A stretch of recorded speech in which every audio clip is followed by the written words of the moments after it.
Rahayu, Rahayu. Keris sebagai warisan budaya Nusantara tidak hanya menyimpan keindahan bentuk, tetapi juga makna yang mendalam di setiap lengkung dan garis bilahnya. Dalam tradisi keris dikenal dua bentuk utama berdasarkan bentuk bilah, yaitu keris lurus dan keris luk. Keris lurus dalam istilah Jawa disebut juga keris lajer, yaitu keris yang memiliki bilah tegak dan tidak berlekuk. Bentuknya yang sederhana namun kuat mencerminkan keteguhan, ketenangan, dan kesederhanaan. Keris lajer atau keris lurus kerap dikaitkan dengan sifat-sifat spiritual yang dalam, seperti keteguhan hati dan kestabilan batin. Sementara itu, keris luk adalah keris yang memiliki lekuk-lekuk melengkung pada bilahnya.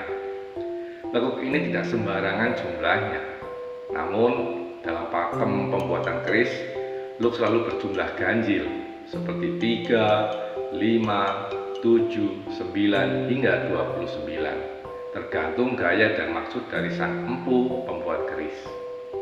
Pemilihan jumlah ganjil bukan tanpa alasan. Dalam falsafah Jawa, angka ganjil melambangkan kelanggengan dan keberlanjutan. Orang Jawa punya pepatah, yen wis genap berarti wis rampung, yang artinya kalau sudah genap berarti sudah selesai.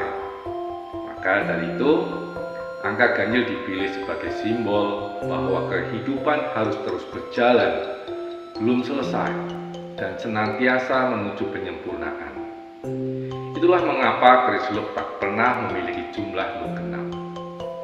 Dengan demikian, baik keris lurus maupun keris luk, keduanya bukan sekedar perbedaan bentuk, namun setiap bilah dan setiap lekuknya adalah manifestasi dari nilai-nilai luhur, filosofi hidup, dan spiritualitas masyarakat Jawa yang diwariskan secara turun-temurun. Salam Rahayu, Jaya Nuswantara, Rahayu Mulyaning Bawono.